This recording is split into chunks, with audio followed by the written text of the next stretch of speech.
आज देखेंगे कि दलित राष्ट्रपति है, ओबीसी प्रधानमंत्री है, सब कुछ तो आपके हाथ में, फिर भी अधिकार क्यों नहीं मिल रहे हैं? कि जो भारत का राष्ट्रपति होकर के जिसको मंदिर में नहीं घुसने दिया जाता है, इससे बड़ा कलंक राष्ट्र के ऊपर हो सकता है क्या? दलित आपने कहा कि मंडल आयोग की जो रिपोर्ट है वो जन जन तक नहीं पहुंचे, जिम्मेदारी किसकी थी? जो ओबीसी के नेता वो तो मंदिरों में घंटी बजा रहे हैं। 27% ओबीसी के लिए आरक्षण हुआ, उसके बाद में उस आज भी ओबीसी का जो 27% आरक्षण है, बहुत सारी ओबीसी की जातियां जो उसका विरोध कर रही हैं। अगर हम ओबीसी हैं, अगर हम जय भीम जय मंडल बोलते हैं तो हमें ओबीसी लोग अगर जय भीम जय मंडल बोलते हैं तो हमें जो मनवादी लोग हैं वो कहते हैं चमार हो क्या। मतलब उन्हें ऐसे भ्रमित किया जा रहा है कि जय भीम जय मंडल जो बोलते हैं वो चमार होते हैं, लेकिन ओबीसी अभी कहीं ना कहीं जगह नहीं है उसे, अभी बहुत ही अभी हम 2-3 हजार साल तक राम राम बोलते रहे, अब तक तो हिंदू बने नहीं, तो जय भीम बोलने से चमार कैसे बन जाएंगे? अब ये तो मनवादियों से पूछिए। जय भीम नमो बुद्धा। दोस्तों, मैं राहुल नागपाल और आप देख रहे हैं राहुल लाइव 85। हम लोग हैं आज दिल्ली के एक जहाँ पर बीपी मंडल साहब की जयंती जो है वो मनाई जा रही है। 101वीं जयंती बीपी मंडल साहब की यहाँ पर ओबीसी समाज जो है वो खास तौर से मना रहा है। कुछ लोग हैं हमारे साथ राजस्थान से चल करके जो इस कार्यक्रम में शामिल होने के लिए पहुँचे हैं। हमारे साथ में बुजुर्ग हैं काफ़ी। मैंने पूछा तो मुझे तो नहीं लग रहा था कि वो 91 ईयर ओल्ड हैं, लेकिन उन्होंने बताया कि वो 91 ईयर ओल्ड हैं। उनसे बात करते हैं और जानने की कोशिश करते हैं कि वो क्या करने के लिए आए। नाम बताइए, क्या नाम है आपका? रामेश्वर लाल सेवार्थी, अध्यक्ष सामाजिक न्याय अधिकार मंच। दिल्ली क्या करने के लिए आए हो? दिल्ली में मेरे नौजवान साथी जो मंडल साहब के जन्मदिन पे 16 अगस्त को जयपुर से पैदल रवाना किया है, और भारतीय समाज में जो सबसे बड़ी विकृति है, जो जाति जनगणना नहीं कराने से डर रहे हैं, जबकि विदेशी अंग्रेज थे वो पूरे देश का आंकड़ा रखते थे, और इनके पास जब पूरे आंकड़े ही नहीं है किसी समाजों के, तो ये सामाजिक न्याय क्या करेंगे? इसलिए मैंने नौजवान साथियों को दिल्ली के लिए रवाना किया, और आज वो यहाँ पहुँचे हैं और ये सामूहिक मीटिंग हो रही है इससे जनगणना को लेकर के। जनगणना से बीपी मंडल की जयंती और जनगणना का क्या मतलब एक तालमेल है? ये है कि हमने बीपी मंडल की रिपोर्ट को नहीं पढ़ा, और बीपी मंडल की रिपोर्ट पर जो सुप्रीम कोर्ट का इंदिरा साहनी नाम से फैसला आया है उसको नहीं पढ़ा है। कि इंदिरा साहनी फैसले में 9 जजों की पीठ ने कहा है कि हमारे पास लेटेस्ट आंकड़े नहीं है, हम न्याय क्या दें। फिर भी उन्होंने 52% ओबीसी की उस रिपोर्ट के हिसाब से जनसंख्या थी तो 27% किया, और ये आइदाद दी कि भविष्य में जो है ना, उस इंदिरा साहनी के फैसले में लिखा है कि आंकड़े तत्काल प्रकाशित कर के सामाजिक न्याय दिया जाए, जो आज तक जो है ना आंकड़े प्रकाशित नहीं किए। आप बीपी मंडल साहब की जयंती मना रहे हैं। मंडल आयोग को, अभी आपने कहा कि मंडल आयोग की जो रिपोर्ट है वो जन जन तक नहीं पहुंचे, जिम्मेदारी किसकी थी? जो ओबीसी के नेता वो तो मंदिरों में घंटी बजा रहे हैं। ऐसा है, ये आपकी बात 100% सही है। मैं स्वीकार करता हूँ कि इस कमजोरी के लिए हम दूसरे को गाली क्यों निकालें। हमारे समाज के जो तथाकथित ठेकेदार हैं वो जिम्मेदार हैं, जो समाज को आज सड़कों पे आना पड़ रहा है, और वो जो है ना पार्लियामेंट में बैठे हैं। बीपी मंडल ने बीपी मंडल की जो रिपोर्ट हुई सबमिट हुई थी, उसके बाद में मंडल आयोग लागू हुआ, 27% ओबीसी के लिए आरक्षण हुआ।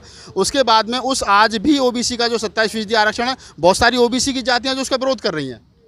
ऐसा है, जिस आदमी को इतना ज्ञान नहीं है कि वो देश के क्या है, वो तो एक जो है ना अटपटा जीवन जी रहे हैं, जो अपने अधिकार के लिए जागरूक नहीं हो सकता, वो आदमी पशुवत होता है।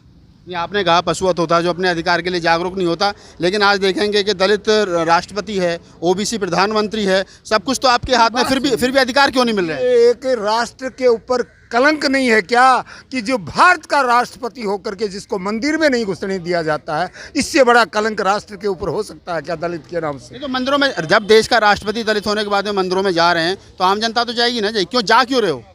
मैं क्या कह रहा हूँ, ये हमारी जो हजारों साल की अशिक्षा पशुवत जीवन जिया है, ये तो मैकाले की देन है, जो हमने कुछ लिखना पढ़ना शुरू किया है। इन्होंने तो पढ़ना निषेध किया है, जो तथाकथित देश के ठेकेदार बने बैठे हैं।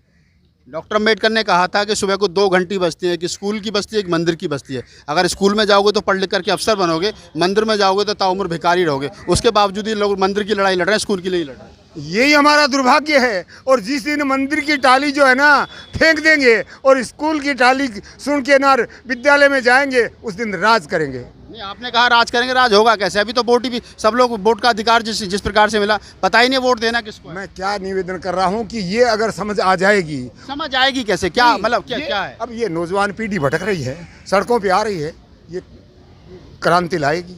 कि कैसे आएगी क्रांति? नौजवान आज जैसे जयपुर से पैदल चल के आए हैं ना, आज 10 दिन बराबर भूखे प्यासे गांव में और दिल्ली तक पहुंचे हैं, और देश पूरे से जो है ना कारवां चलने की तैयारी चल रही है। ये अब जो नौजवान जो है ना, ये चुप बैठने वाले नहीं हैं, और नौजवानों ने ही भारत को आज़ाद कराया था, और ये नौजवान सामाजिक न्याय लेके रहेंगे, सामाजिक न्याय आज़ादी। चलिए, आप कह रहे हैं बुजुर्ग हैं, 91 ईयर ओल्ड हैं, कह रहे हैं कि युवा जो है वो सामाजिक न्याय लेकर के रहेगा। मेरे साथ युवा साथी, क्या नाम है आपका? अवधेश यादव। अवधेश यादव। यादव जी बताइए, बीपी मंडल की जयंती मनाना कितना जानते हो बीपी मंडल के बारे में? देखिए, बीपी मंडल जी ने हमारे ओबीसी समाज के लिए हमेशा सदैव ओबीसी समाज के लिए लड़ाई लड़ी है, और उनकी जो बातें जो उन्होंने किताबें लिखी हैं वो हमारे समाज में नहीं बटी हैं, और उनके जो विचारधारा हैं वो भी समाज तक नहीं फैले हैं। देखिए, जब हमारे क्या कहते हैं, हमारे जो इधर बीपी मंडल साहब हैं और हमारे काशीराम साहब हैं, जब इन्होंने एक साइलेंट रेवोल्यूशन पैदा किया था, तब इन मुनवादियों के जो मुनवादिये थे वो काफ़ी डर चुके थे। इन्होंने फिर राम मंदिर का मुद्दा छेड़ दिया, वहाँ पे इन्होंने रथ यात्रा निकाली, मंदिर बना। और आज के समय में अगर आप देखेंगे, अगर हम ओबीसी हैं, अगर हम जय भीम जय मंडल बोलते हैं तो हमें ओबीसी लोग अगर जय भीम जय मंडल बोलते हैं तो हमें जो मुनवादी लोग हैं वो कहते हैं चमार हो क्या। मतलब उन्हें ऐसे भ्रमित किया जा रहा है कि जय भीम जय मंडल जो बोलते हैं वो चमार होते हैं, लेकिन ओबीसी अभी कहीं ना कहीं जगह नहीं है उसे, अभी बहुत ही अभी हम 2-3 हज़ार साल तक राम राम बोलते रहे, अब तक तो हिंदू बने नहीं, तो जय भीम बोलने से चमार कैसे बन जाएंगे? अब ये तो मुनवादियों से पूछिए ना। नहीं, वो आपको भरगला तो रहे हैं ना।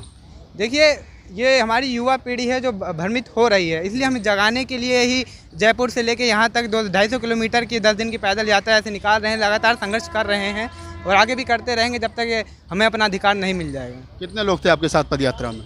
हमारे साथ तकरीबन 50 लोग थे, और यहाँ पे आज 50 से 60 से ज़्यादा संस्था के लोग आए हुए हैं, हमारे मंत्री जी भी आए हुए हैं। कौन सी संस्था है आपकी? मेरी युवा छात्र संगठन है। मंत्री जी कौन से हैं आपके साथ? हमारे राजेंद्र पाल गौतम जी आए हुए हैं। राजेंद्र पाल गौतम जो दिल्ली सरकार में कैबिनेट मंत्री हैं, वो भी इनके साथ हैं, इनका ऐसा कहना है।